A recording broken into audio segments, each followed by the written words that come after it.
ಮೊದಲನೇದಾಗಿ ನಾನು ಮೇಷರಾಶಿಯವರಿಗೆ good news ಕೊಡೋದಕ್ಕೆ ಇಷ್ಟಪಡ್ತೀನಿ. ಯಾಕೆಂದರೆ ಈ ಆಗಸ್ಟ್ 24ರಿಂದ 31ರ ಒಳಗೆ ಮೇಷರಾಶಿಯವರ ಜೀವನದಲ್ಲಿ ಯಾವುದೋ ಒಂದು ಗುಡ್ ನ್ಯೂಸ್ ಬರಲಿಕ್ಕಿದೆ. ಏನೋ ಒಂದು ಒಳಿತಾಗಲಿದೆ, ಶುಭ ಆಗಲಿದೆ, ಡೆವಲಪ್ಮೆಂಟ್ ಆಗಲಿದೆ, ಒಂದು ಇನ್ಕ್ರಿಮೆಂಟ್ ಆಗಲಿದೆ. ಗುಡ್ ಗುಡ್ ಗುಡ್ ಬಹಳ ಬಹಳ ಒಳ್ಳೆಯ ಶುಭ ಸಮಾಚಾರ ಬರಲಿಕ್ಕಿದೆ. ಸೂರ್ಯನ ಸಂಚಾರ ನೋಡಿ, ಇನ್ನೂ ಸೂರ್ಯ ಸಿಂಹರಾಶಿಯಲ್ಲಿ ಸ್ಥಿತವಾಗಿರುವಂತಹದ್ದು ಆಗಸ್ಟ್ 17ರಿಂದ 5ನೇ ಮನೆಯಲ್ಲಿ. ಮೇಷರಾಶಿಯವರಿಗೆ ಕಾನ್ಫಿಡೆನ್ಸ್ ಹೆಚ್ಚಾಗ್ತಾ ಇದೆ, ಕ್ರಿಯೇಟಿವಿಟಿ ಹೆಚ್ಚಾಗ್ತಾ ಇದೆ, ರೆಕಗ್ನೇಷನ್ ಸಿಗ್ತಾ ಇದೆ. ಅದೇ ರೀತಿ ಪ್ರೀತಿ, ಪ್ರೇಮ, ಪ್ರಣಯ ಸಂಬಂಧದಲ್ಲಿ ಇನ್ಕ್ರಿಮೆಂಟ್ ಆಗ್ತಾ ಇದೆ. ಅಂದರೆ ಒಂದು ದಾಂಪತ್ಯದಲ್ಲಿ ಮಧುರತೆ ಇರ್ಬೋದು, ಪ್ರೇಮಿಗಳಿರ್ಬೋದು, ಬಹಳ ಬಹಳ ಶುಭ ಆಗ್ತಾ ಇದೆ. ಗಂಡ ಹೆಂಡತಿಯ ನಡುವೆ ಪ್ರೀತಿ, ಒಂದು ಸಂಬಂಧ, ಮಧುರತೆ ಹೆಚ್ಚಾಗ್ತಾ ಇದೆ. ಬಿರುಕನ್ನೋದು ಕಡಿಮೆ ಆಗ್ತಾ ಇದೆ. ಚಂದ್ರನ ಸಂಚಾರ ಕೂಡ ನಿಮಗೆ ಒಂದು ಹಿಡನ್ ಟ್ರೆಜರೀಸ್ ಅಂತ ಹೇಳ್ತಾರೆ. ಅದರ ಅರ್ಥ ನಿಮಗೆ ಗುಪ್ತಧನ ಅಂತಂದರೆ ಕೇವಲ ನಮಗೆ ಹಿಡನ್ ಟ್ರೆಜರೀಸ್ ಮುಖಾಂತರ ಸಿಗ್ಬೇಕಂತ ಏನಿಲ್ವಲ್ಲ, ಅದು ಒಬ್ಬ ಹೊಸ ಸ್ನೇಹಿತನ ಮುಖಾಂತರ, ಅಂದರೆ ಆತ ಪರಿಚಯ ಆದರೂ ಕೂಡ ನಮಗೆ ಅದೊಂದು ಖುಷಿಯ ಸಮಾಚಾರವೇ. ಆ ಹೊಸ ಸ್ನೇಹಿತ ಅಥವಾ ಸ್ನೇಹಿತೆ ನಿಮಗೆ ಪರಿಚಯ ಆದರೆ ಅವರು ಮುಂದೆ ಯಾವುದೋ ಒಂದು 6 ತಿಂಗಳು, ವರ್ಷ ಬಿಟ್ಟು ನೋಡಪ್ಪ ಇಂಥ ಕಡೆ ಕೆಲಸ ಇದೆಯಂತೆ, ಇಲ್ಲಿ ಅಪ್ಲೈ ಮಾಡು ಅಂತ ಹೇಳ್ತಾರೆ. ಆಗ ನೀವು ಕೆಲಸಕ್ಕೆ ಅಪ್ಲೈ ಮಾಡ್ತೀರಾ, ಅಲ್ಲಿ ಕೆಲಸ ಸಿಗುತ್ತೆ. ಅದು ಕೂಡ ಹಿಡನ್ ಟ್ರೆಜರ್ ಅಲ್ವಾ?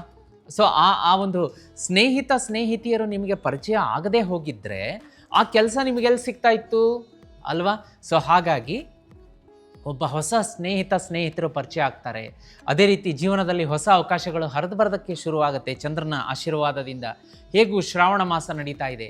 ಶ್ರಾವಣ ಮಾಸದ ಎಲ್ಲ ಒಂದು ಸೋಮವಾರದ ಸಂದರ್ಭದಲ್ಲಿ ಈ ಮೇಷರಾಶಿಯವರು ಈಶ್ವರನಿಗೆ ಕ್ಷೀರಾಭಿಷೇಕಕ್ಕೆ ಹಾಲನ್ನು, ಬಿಲ್ವಪತ್ರೆಯನ್ನು ಕೊಡೋದನ್ನು ಮರಿಬೇಡಿ. ಅಲ್ಲೇ ಕೂತ್ಕೊಂಡು ಓಂ ನಮಃ ಶಿವಾಯ ಪಠಣೆ ಮಾಡೋದನ್ನು ಕೂಡ ಮರಿಬೇಡಿ.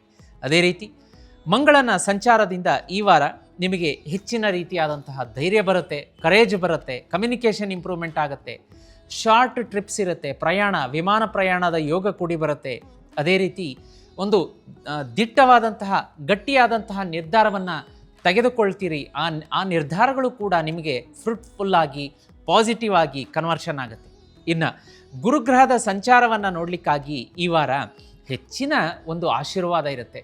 ಯಾರ್ದು ನಿಮ್ಮ ಮನೆಯಲ್ಲಿ ತಂದೆ, ತಾಯಿ, ಗುರು ಹಿರಿಯರು ಅಥವಾ ನಿಮ್ಮ ರಿಲೇಷನ್ನಲ್ಲಿ ಯಾರಾದರೂ ಎಲ್ಡರ್ಲಿ ಪರ್ಸನ್ ಇರ್ತಾರೆ, ಹಿರಿಯ ವಯಸ್ಸಿನ ವ್ಯಕ್ತಿಗಳಿರ್ತಾರೆ, ಅವರಿಂದ ಹೆಚ್ಚಿನ ಪ್ರಮಾಣದ ಆಶೀರ್ವಾದ ಆಗುತ್ತೆ. ಒಳ್ಳೇದು ಮಾಡ್ತಿದ್ಯಪ್ಪ, ಮಾಡು, ಒಳ್ಳೆ ಕೆಲಸ ಆಗಲಿ, ನಿನಗೆ ಸಂತಾನ ಪ್ರಾಪ್ತಿ ಆಗಲಿ, ಮದುವೆ ಸೆಟ್ ಆಗಲಿ, ಈ ರೀತಿಯಾಗಿ ಅವರು ಹಿರಿಯರು, ನೀವು ಅವ್ರ ಕಾಲಿಗೆ ನಮಸ್ಕಾರ ಮಾಡಿ ಮನಸ್ಸು ತುಂಬಿ ಅವ್ರು ಏನಾದರೂ ಆಶೀರ್ವಾದ ಮಾಡಿದರೆ it will become true. So ಅದಕ್ಕೋಸ್ಕರ ಮೇಷರಾಶಿಯವರು ಈ ವಾರ ಹಿರಿಯರ ಕಾಲಿಗೆ ನಮಸ್ಕಾರ ಮಾಡಿ ಆಶೀರ್ವಾದ ತಗೊಳ್ಳೋದಕ್ಕೆ ಮರಿಬೇಡಿ. ಗುರುಗಳು, ಹಿರಿಯರ ಆಶೀರ್ವಾದ ಬಹಳ ಇಂಪಾರ್ಟೆಂಟ್ ಆಗಿರುತ್ತೆ ಈ ವಾರ ನಿಮಗೆ. ಇನ್ನು ಮುಂದಿನ ಕ್ರಮಗಳನ್ನು ನಾವು ನೋಡಲಿಕ್ಕಾಗಿ ಇಲ್ಲಿ ವೃತ್ತಿ, ವ್ಯಾಪಾರ, ವ್ಯವಹಾರ ಅಂತ ಬಂದಾಗ ನಿಮಗೆ ಸೋಮವಾರ ಮತ್ತು ಮಂಗಳವಾರ, ಈ ವಾರದ ಬರುವಂತಹ ಸೋಮವಾರ ಮಂಗಳವಾರ ಹೆಚ್ಚಿನ ಶುಭಪ್ರದ, ಫಲಪ್ರದವಾಗಿರುತ್ತೆ. ಯಾಕೆಂದರೆ ಶುಕ್ರ 6ನೇ ಮನೆಗೆ ಬಂದಿರೋದ್ರಿಂದ ವರ್ಕು ಸ್ಮೂತಾಗಿ ಹೋಗುತ್ತೆ, ಯಾವ ಕಿರಿಕಿರಿಗಳು, ತೊಂದರೆಗಳು ಇರೋದ್ರಿಲ್ಲ. ಅದೇ ರೀತಿ ಕೊಲೀಗ್ಸ್ಗಳು ನಿಮಗೆ ಸಪೋರ್ಟ್ ಮಾಡ್ತಾರೆ, ಬಾಸ್ ನಿಮಗೆ ಅಪ್ರಿಷಿಯೇಷನ್ ಕೊಡ್ತಾರೆ. ಗುರುವಾರ, ಶುಕ್ರವಾರ ಒಂದು ಸ್ವಲ್ಪ ಸ್ಲೋ ಡೌನ್ ಆಗುತ್ತೆ. ಯಾಕೆ ಅಂತಂದರೆ ಇಲ್ಲಿ ಗ್ರಹಣ ಇರುವಂತಹದ್ದು. ಯಾವಾಗ ಈ ಒಂದು ನೂಲ ಹುಣ್ಣಿಮೆ ಅಂತ ಏನು ಹೇಳ್ತೀವಿ, 28ನೇ ತಾರೀಕಿಗೆ ಗ್ರಹಣ, ಚಂದ್ರಗ್ರಹಣ. ಆದರೆ ಭಾರತಕ್ಕೆ ಕಾಣೋದಿಲ್ಲ, ಸೂತಕಾಚರಣೆ ಇರೋದಿಲ್ಲ. ಆದರೂ ಕೂಡ ಸ್ವಲ್ಪ ಮೇಷರಾಶಿಯವರು ತುಸು ಜಾಗ್ರತೆ ವಹಿಸಬೇಕಾಗತ್ತೆ. ಆ ಗ್ರಹಣದ ಸಂದರ್ಭದಲ್ಲಿ ವಿಶೇಷವಾಗಿ ಮೇಷರಾಶಿಯ ಗರ್ಭಿಣಿಯರು ಬಹಳ ಜಾಗೃತಿಯಾಗಿರಿ. ಅದೇ ರೀತಿ ಇನ್ನು ವೃತ್ತಿ, ವ್ಯಾಪಾರ, ವ್ಯವಹಾರದಲ್ಲಿ ಹೆಚ್ಚಿನ ಏನು ಕಂಟಕಗಳಾಗಲಿ, ತೊಂದರೆಗಳಾಗಲಿ ಕಾಣಿಸೋದಿಲ್ಲ. ವಿದ್ಯಾರ್ಥಿಗಳಿಗೆ ಒಂದು ಸ್ವಲ್ಪ ಓವರ್ ಥಿಂಕಿಂಗ್ ಇರುತ್ತೆ. ಬೇರೆ ಏನೋ ವಿಚಾರದಲ್ಲಿ ಅವರು ಸ್ಟಡಿ ಮಾಡೋಕ್ಕೆ ಕೂತಿರ್ತಾರೆ, ಬಟ್ ಅವರ ಯೋಚನಾ ಲಹರಿ, ವಿಚಾರ ಲಹರಿ, ವಿಚಾರಧಾರೆ ಬೇರೆ ಕಡೆ ಹೋಗ್ಬಿಡುತ್ತೆ. ಸಾರಿ ನಾನು ಅದನ್ನು ಸ್ಟಡಿ ಮಾಡೋಕ್ಕೆ ಕೂತ್ಕೊಂಡೆ, ನಾನೇನೋ ಯೋಚನೆ ಮಾಡ್ತಾ ಇದ್ದೀನಿ, ಏನೋ ಇದನ್ನು ಮಾಡ್ತಾ ಇದ್ದೀನಿ ಅಂತ ಮತ್ತೆ ಅವರು ವಾಪಸ್ ಸ್ಟಡಿಗೆ ಬರಬೇಕು. ನಾನು 10-15 ನಿಮಿಷ ಜಸ್ಟ್ ಸ್ಟಡಿ ಮಾಡಿದ್ದೀನಿ, ಇನ್ನು ಅರ್ಧ ಗಂಟೆ ಬೇರೆ ಏನೋ ಯೋಚನೆ ಮಾಡ್ತಾ ಇದ್ದೀನಿ ಅಂತ ಅವ್ರಿಗೆ ಮನದಟ್ಟಾಗುತ್ತೆ. ಹಾಗಾಗಿ ಮೇಷರಾಶಿಯ ವಿದ್ಯಾರ್ಥಿಗಳು, ಯಾಕೆಂದರೆ ಇದು ಗ್ರಹಣದ ಒಂದು ನೆಗೆಟಿವ್ ಇಂಪ್ಯಾಕ್ಟ್ ಅಂತ ಹೇಳ್ಬೋದು. 28ನೇ ತಾರೀಕಿಗೆ ಚಂದ್ರಗ್ರಹಣ ಇದೆ. ಹಾಗಾಗಿ ಮೇಷರಾಶಿ ವಿದ್ಯಾರ್ಥಿಗಳಿಗೆ ನಾನೇನು ಕಿವಿಮಾತು ಹೇಳೋಕ್ಕೆ ಇಷ್ಟಪಡ್ತೀನಿ ಅಂದರೆ, you have to gather your focus and concentration on study, otherwise it will be distracted. ಅದು ಹಂಚಿ ಹರಿದು ಹೋಗಿಬಿಡುತ್ತೆ. ಹಾಗಾಗಿ ಅದನ್ನು ಫೋಕಸನ್ನು ಕಾನ್ಸಂಟ್ರೇಟ್ ಮಾಡ್ಕೊಳ್ಳಿ. ಫಿನಾನ್ಸ್ ಆ್ಯಂಡ್ ವೆಲ್ತ್ ಅಂತ ನೋಡ್ಲಿಕ್ಕೆ ಬಂದಾಗ 11ನೇ ಮನೆ ನಿಮಗೆ ಧನಸ್ಥಾನ, ಆದಾಯದ ಸ್ಥಾನ, ಅಲ್ಲಿಂದ ನಿಮಗೆ ಶುಭ ಸ್ಥಾನ ಕೂಡ. ಅನ್ಎಕ್ಸ್ಪೆಕ್ಟೆಡ್ ಆಗಿ ಸಡನ್ ವೆಲ್ತ್ ಗೇನ್ ಆಗುತ್ತೆ, ಅಕ್ಯುಮುಲೇಟ್ ಆಗುತ್ತೆ. ಒಂದು ರೀತಿಯ ಹಣದ ಸುರಿಮಳೆ ಅಂತಲೇ ಹೇಳ್ಬೋದು. ಮೇಷರಾಶಿಯವರಿಗೆ ಸಾಕಷ್ಟು ಹಣವನ್ನು ಈ ವಾರ ನೋಡ್ತೀರಿ ಇನ್ಸ್ಪೈಟ್ ಆಫ್ ಚಂದ್ರಗ್ರಹಣ 28ನೇ ತಾರೀಕಿಗೆ. ಇನ್ನು ಆರೋಗ್ಯ ಅಂತ ಬಂದಾಗ ಏನಾಗುತ್ತೆ ಅಂದರೆ ಸ್ಲೀಪ್ ಡಿಸ್ಟರ್ಬೆನ್ಸ್ ಆಗುತ್ತೆ. ಇದು ನೆಕ್ಸ್ಟ್ ಡೇ ನಿಮಗೆ ತೊಂದರೆ ಕೊಡುತ್ತೆ. ಕಣ್ಣುರಿ, ಹಾಗೆ ತಲೆನೋವು, ಅರೆದಲೆ ಶೂಲೆ, ಆಮೇಲೆ ಮೈಗ್ರೇನ್, ಈ ರೀತಿಯಾದಂತಹ ಒಂದು ತೊಂದರೆಗಳು ಕಾಡಬಹುದು. ಯಾಕೆಂದರೆ ಇದು ಮಂಗಳನ ಪ್ರಭಾವ. ಅದರ ಜೊತೆಗೆ ಈಗ 28ನೇ ತಾರೀಕಿಗೆ ನೂಲು ಹುಣ್ಣಿಮೆ ದಿವಸ ಚಂದ್ರಗ್ರಹಣ ಬೇರೆ ಇದೆ. ಸ್ವಲ್ಪ ಜಾಗ್ರತೆಯಾಗಿರಿ. ಈ ವಾರ ಮೇಷರಾಶಿಯವರು ಯಾವ ಕ್ರಮಗಳನ್ನು ಮಾಡಬಾರದು ಅಂತ ನಾನು ಹೇಳ್ತೀನಿ. ಹೊಸ ಫೈನಾನ್ಷಿಯಲ್ ಅಗ್ರಿಮೆಂಟ್ಸ್ಗಳಿಗೆ ಸಹಿ ಹಾಕಬೇಕಾದರೆ ಜಾಗ್ರತೆಯಾಗಿರಿ. ಈ ವಾರ ಸ್ವಲ್ಪ ಸ್ಕಿಪ್ ಮಾಡಿದರೆ ಬಹಳ ಒಳ್ಳೆಯದು. ಆಮೇಲೆ ಈ ವಾರ ಗ್ರಹಣ ಬೇರೆ ಬರ್ತಾ ಇದೆ. ಯಾಕೆಂದರೆ ನಾವು ನೋಡಿ 2 ಗ್ರಹಣದ ಮಧ್ಯಭಾಗದಲ್ಲಿ ನಾವು ಇದ್ದೀವಿ.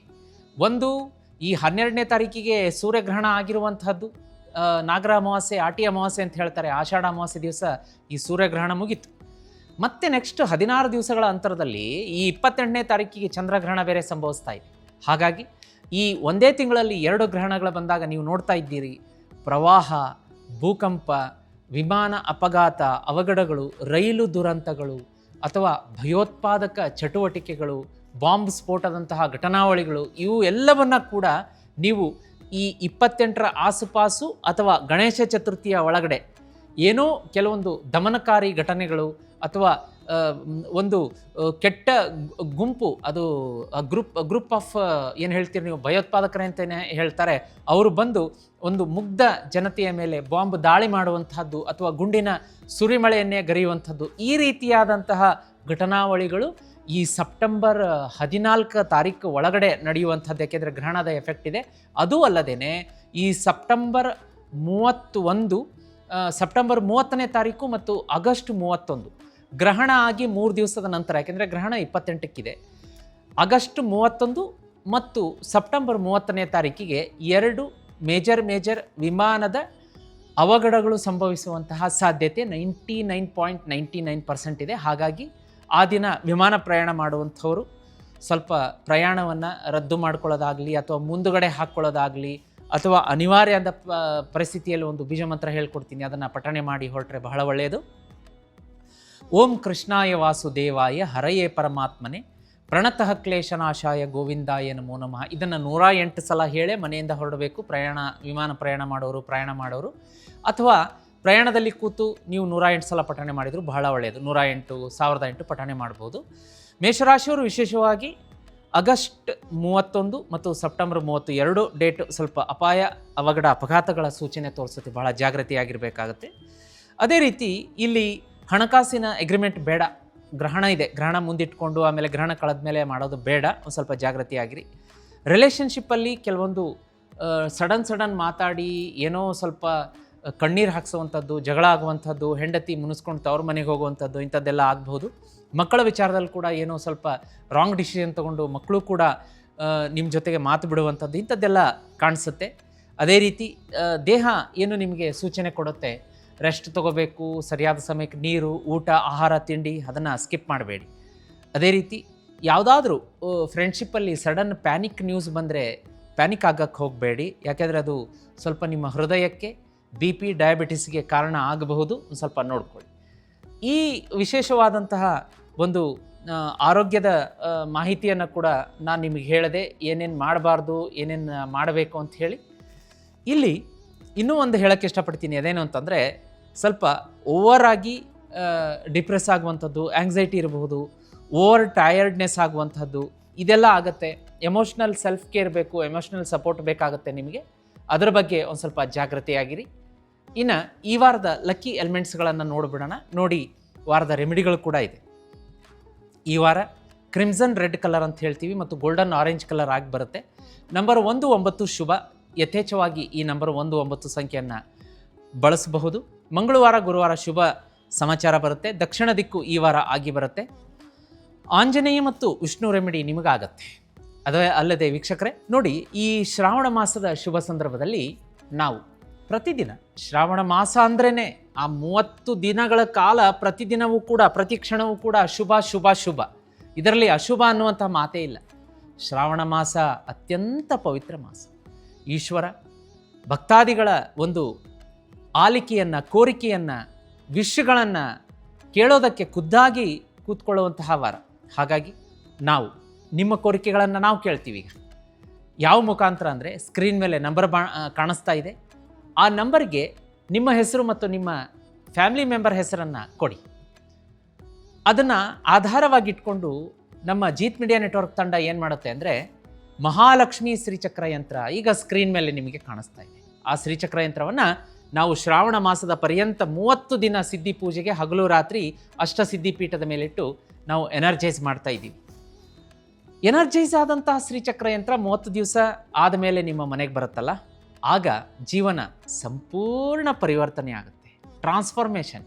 ಕತ್ತಲಿನಿಂದ ಬೆಳಕಿನ ಕಡೆಗೆ, ಕಷ್ಟದಿಂದ ಸುಖದ ಕಡೆಗೆ, ವಿಷದಿಂದ ಅಮೃತದ ಕಡೆಗೆ, ನೋವಿನಿಂದ ಸುಖದ ಕಡೆಗೆ, ಸಾಲದಿಂದ ಸಾಲ ಮುಕ್ತ ಜೀವನದ ಕಡೆಗೆ, ಕಣ್ಣೀರಿನಿಂದ ಮಂದಹಾಸ ಮುಗುಳ್ನಗೆಯ ಕಡೆಗೆ ತುಂಬ ಟ್ರಾನ್ಸ್ಫಾರ್ಮೇಷನ್ ಕೊಡುತ್ತೆ ವೀಕ್ಷಕರೇ. ಲಕ್ಷಾಂತರ ಜನಕ್ಕೆ ನಾವು ಅದನ್ನು ಕೊಟ್ಟಿದ್ದೀವಿ. ವಾಸ್ತುಗೆ ಹೋದಾಗ ಕೂಡ ಅವರು ಎಷ್ಟು ಆನಂದ ಬಾಷ್ಪ ಹಾಕಿ ಹೇಳ್ತಾ ಇರ್ತಾರೆ ಅಂತಂದರೆ, ಗುರುಗಳೇ ನೀವು ಶ್ರೀಚಕ್ರ ಯಂತ್ರ ಕಳಿಸ್ಲಿಲ್ಲ ಅಂದರೆ ನಮ್ಮ ಬದುಕೇ ಮುಳುಗಿ ಹೋಗ್ತಾ ಇತ್ತು, ನಾವು ಇರಲೇಬಾರ್ದು ಅನ್ನೋಷ್ಟು ಡಿಸೈಡ್ ಮಾಡಿದ್ವಿ, ಅದರಿಂದ ಹೊರಗಡೆ ಕರ್ಕೊಂಬಂದು ಈಗ ಹೊಸ ಜೀವನ ಕೊಟ್ಟಿದೆ. ತುಂಬ ಅಂದರೆ ತುಂಬ ಮಿರಾಕಲ್ಸ್ಗಳಾಗ್ತಾ ಇದೆ ನೋಡಿ. ವಾಸ್ತು ಕೂಡ ನೀವು ಇಗ್ನೋರ್ ಮಾಡೋಕ್ಕೆ ಹೋಗಬೇಡಿ. ಯಾಕೆ ಅಂತಂದರೆ ಮೊನ್ನೆ ಕೂಡ ಹೋಗಿದ್ವಿ ನಾವು ಒಂದು ಮನೆಗೆ. ಅಲ್ಲಿ ಅವರು ಒಂದು ಬಾಡಿಗೆ ಮನೆಯನ್ನು ತಗೊಂಡಿದ್ದಾರೆ ಪಾಪ. ಆ ಬಾಡಿಗೆ ಮನೆ ಯಾವ ದಿಕ್ಕಿಗೆ ಸಿಂಹದ್ವಾರ ಮುಖ್ಯ ಮೇನ್ ಡೋರ್ ಇರಬಾರ್ದು, ಅದೇ ದಿಕ್ಕಿಗೆ ಮೇನ್ ಡೋರ್ ಇದೆ. ಮನೆಯ ಸ್ತ್ರೀಯರಿಗೆಲ್ಲ ಆರೋಗ್ಯದ ಸಮಸ್ಯೆಗಳು, ಆರೋಗ್ಯದ ಸಮಸ್ಯೆ ಮೇಲೆ ಆರೋಗ್ಯದ ಸಮಸ್ಯೆ. ಒಬ್ರು ಹೋಗ್ತಾರೆ, ಹಾಸ್ಪಿಟ್ಲಿಗೆ ಹೋಗ್ತಾರೆ, ತೋರಿಸ್ಕೋತಾರೆ, ವಾಪಸ್ ಬರ್ತಾರೆ, ಇನ್ನೊಬ್ಬರಿಗೆ ಆರೋಗ್ಯ ಸಮಸ್ಯೆ. ಮನೆಯಲ್ಲಿ ಸ್ತ್ರೀಯರ ನಡುವೆನೇ ವಾದ ವಿವಾದ ಜಗಳ, ಒಬ್ಬರು ಮುಖ ಕಂಡ್ರೆ ಒಬ್ರಿಗಾಗಲ್ಲ ನೋಡಿ. ಎಂತಹ ತೊಂದರೆ. ಬಾಡಿಗೆ ಮನೆ ಅಂತ ಹೇಳಿ ಇಗ್ನೋರ್ ಮಾಡೋದು ಬೇಡ. ಬಾಡಿಗೆ ಮನೆ ವಾಸ್ತುನೂ ಹೊಡೆಯುತ್ತೆ, ನಮಗೆ ಸ್ವಂತ ಮನೆ ವಾಸ್ತುನೂ ಹೊಡೆಯುತ್ತೆ. ಹಾಗಾಗಿ ನೀವು ವಾಸ್ತು ತೋರಿಸ್ಕೋಬೇಕು ಅಂದರೆ ಈಗಲೇ ಸ್ಕ್ರೀನ್ ಮೇಲೆ ನಂಬರ್ ಕಾಣಿಸ್ತಾ ಇದೆ, ಅದಕ್ಕೆ ರಿಕ್ವೆಸ್ಟ್ ಹಾಕಿ. ಕಮರ್ಷಿಯಲ್ ಪ್ಲೇಸ್ ಇರಲಿ ಅಥವಾ ಅಂಗಡಿ ಮುಂಗಟ್ಟು, ಸ್ವಂತ ಮನೆ, ಬಾಡಿಗೆ ಮನೆ ಯಾವುದೇ ಇರಲಿ, ಬಂದು, ಅಥವಾ ಫ್ಲ್ಯಾಟ್ ವಾಸ್ತು ಇರಲಿ, ಏನೇ ಇರಲಿ, ಬಂದು ನೋಡಿ ಅದನ್ನು ಸರಿ ಮಾಡಿಕೊಡ್ತೀವಿ. ವಾಸ್ತು ಕರೆಸೋದಕ್ಕೆ ಸ್ಕ್ರೀನ್ ಮೇಲೆ ನಂಬರ್ ಕಾಣಿಸ್ತಾ ಇದೆ. ಅದೇ ರೀತಿ ಶ್ರೀಚಕ್ರ ಯಂತ್ರ 30 ದಿನಗಳ ಪರ್ಯಂತ ಸಿದ್ಧಿ ಪೂಜೆಯಾಗಿ ಮನೆಗೆ ಬರುತ್ತೆ. ಮನೆಗೆ ಬಂದ ಮೇಲೆ ಜೀವನ ಪರಿಪೂರ್ಣ ಟ್ರಾನ್ಸ್ಫಾರ್ಮೇಷನ್. ಎಷ್ಟು ಹಣ ಬರುತ್ತೆ ವೀಕ್ಷಕರೇ ಅಂದರೆ, ಶ್ರೀಚಕ್ರ ಮನೆಯಲ್ಲಿಟ್ಟರೆ ಹಣವನ್ನು ಅದು ಮ್ಯಾಗ್ನೆಟ್ ಥರ ಎಳೆದು ಮನೆಗೆ ತಂದು ಕೊಡುತ್ತೆ. ಬುಕ್ ಮಾಡ್ಕೊಳ್ಳೋಕ್ಕೆ ಮರಿಬೇಡಿ. ಸ್ಕ್ರೀನ್ ಮೇಲೆ ಈಗಲೇ ನಂಬರ್ ಕಾಣಿಸ್ತಾ ಇದೆ. ಹಾಗೆ ವೀಕ್ಷಕರೇ, ಈ ವಾರದ ರೆಮಿಡಿಗಳು ಅಂತ ಬಂದಾಗ ವಿಶೇಷವಾಗಿ ಮಂಗಳನ ಮಂತ್ರ ಹೇಳ್ಕೊಡ್ತೀನಿ. ಓಂ ಅಂಗಾರಕಾಯ ನಮಃ, ಓಂ ಅಂಗಾರಕಾಯ ನಮಃ. ಈ ಮಂತ್ರವನ್ನು ಪ್ರತಿದಿನ 108 ಸಾರಿ ಬೆಳಗ್ಗೆ ಪಠಣೆ ಮಾಡಿ. ಅಂಗಾರಕ ಮಂಗಳನ ಕೃಪೆ ವಿಶೇಷವಾಗಿರುತ್ತೆ. ಈ ವಾರ ಮೇಷರಾಶಿಯವರಿಗೆ ಇನ್ಸ್ಪೈಟ್ ಆಫ್ ಸ್ಯಾಟರ್ನ್ ಈ ಸಾಡೆ ಸಾತಿ, ಆಮೇಲೆ ವಕ್ರಿ ಚಲನೆ, ಇದರನ್ನು ಮೀರಿ ಮಂಗಳ ನಿಮಗೆ ಶುಭ ಫಲವನ್ನು ಕೊಡುತ್ತೆ. ಅದೇ ರೀತಿ ಹೊಸ ಕೆಲಸ ಮಾಡೋದನ್ನು 27-28ಕ್ಕೆ ಅವಾಯ್ಡ್ ಮಾಡಿ, ಗ್ರಹಣ ಇದೆ. ಮತ್ತು ಚಂದ್ರನಿಗೆ ಏನು ಅವತ್ತು ಗ್ರಹಣ ಆಗುತ್ತಲ್ಲ, ಆ ರಾತ್ರಿ ನೀವು ಸ್ನಾನ ಪೂಜಾದಿಗಳನ್ನು ಮಾಡ್ತೀರಿ. ಗ್ರಹಣದ ನಂತರ ಸ್ನಾನ ಪೂಜೆ ಎಲ್ಲ ಆದಮೇಲೆ ಚಂದ್ರನಿಗೆ ಜಲವನ್ನು ಅರ್ಘ್ಯ ಕೊಡಿ. ಒಂದು ತಾಮ್ರದ ಲೋಟದಲ್ಲಿ ನೀರು ಹಾಕಿ ಪೂರ್ವ ದಿಕ್ಕಿನಂತ ಮುಖ ಮಾಡಿ ಓಂ ಸೋಮಾಯ ನಮಃ, ಓಂ ಸೋಮಾಯ ನಮಃ ಅಂತ ಹೇಳಿ ಅದನ್ನು ಅರ್ಘ್ಯ ಕೊಡೋಕ್ಕೆ ಮರಿಬೇಡಿ. ಜೊತೆಗೆ ಓಂ ನಮೋ ಭಗವತೆ ವಾಸುದೇವಾಯ ಮಂತ್ರ ಪ್ರತಿದಿನ ಬೆಳಗ್ಗೆ ಸಂಜೆ ಮನೆಯಿಂದ ಹೊರಡೋಕ್ಕಿಂತ ಮುಂಚೆ, ಮನೆಗೆ ಬಂದ ಮೇಲೆ ಇದನ್ನು ಪಠಣೆ ಮಾಡ್ಕೊಳ್ಳಿ. ಈ ವಾರ ನಿಮ್ಮ ಮುಂದೆ ಬಂದು ನಿಲ್ಲುವಂತಹ ತೊಂದರೆಗಳನ್ನು ಇದು ದೂರ ಮಾಡುತ್ತೆ. ಅದೇ ರೀತಿ ಒಂದು ತುಪ್ಪದ ದೀಪ ಈ ಬರುವಂತಹ ಶುಕ್ರವಾರ ವರಮಹಾಲಕ್ಷ್ಮಿ ಹಬ್ಬ ಕೂಡ ಮಾಡ್ತಾರೆ. ಕೆಲವೊಬ್ಬರು 21ಕ್ಕೆ ಆಚರಣೆ ಮಾಡ್ತಾರೆ, ಕೆಲವೊಬ್ಬರು 28ಕ್ಕೆ ಮಾಡ್ತಾರೆ. ಆಗದೇ ಇರೋರು, ಕೆಲವೊಬ್ಬರು ಅನಿವಾರ್ಯತೆ ಇರೋರು ಸೆಪ್ಟೆಂಬರ್ 4ನೇ ತಾರೀಕು ಕೂಡ ಮಾಡ್ಕೋತಾರೆ. ಹಾಗಾಗಿ ಬರುವಂಥ ಶುಕ್ರವಾರ ತುಪ್ಪದ ದೀಪವನ್ನು, ಜೋಡಿ ತುಪ್ಪದ ದೀಪವನ್ನು ಮಹಾಲಕ್ಷ್ಮಿಯ ಮುಂದೆ ಬೆಳಗಿ ಓಂ ಶ್ರೀಂ ಮಹಾಲಕ್ಷ್ಮಿಯೇ ನಮಃ ಮಂತ್ರ ಪಠಣೆ ಮಾಡೋದಕ್ಕೆ ಮರಿಬೇಡಿ. ಇಷ್ಟು ಮಾಡ್ಕೊಳ್ಳಿ. ಗುಡ್ ನ್ಯೂಸ್ ನೀವೇ ಕೊಡ್ತೀರಾ.